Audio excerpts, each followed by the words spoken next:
snebogskampen. Her har vi en snebog, den er bygget med hårdt og slidt arbejde.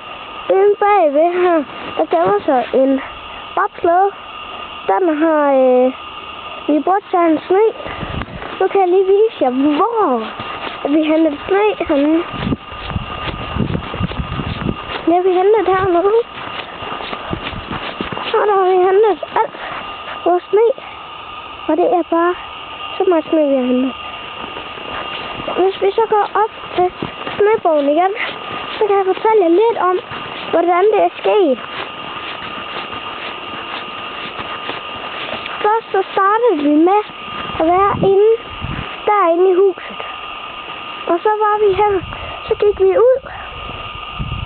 Og så var der en stor snebunke herude, som vi så byggede op på og gjorde lidt renere. Og herinde, der har jeg bygget rigtig meget. Helt vildt meget af det. Og det er simpelthen foregik sådan, at vi lagde en masse sne. Først så var det bare sådan helt lige, men nu gravede jeg det sådan buet, sådan at det var fint. Og selvom man kunne dække sig, så var jeg jo herinde i min farmors hus. Så det vil sige, at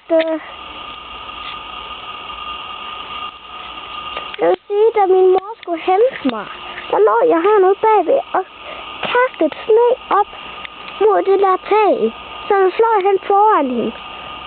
Hun blev ganske vist nok forskrækket, og min farmor, hun hjalp så med at distrahere det, så det ikke skulle blive opdaget. Det er alt sammen bygget af Markus og Johanner. Her kommer Markus.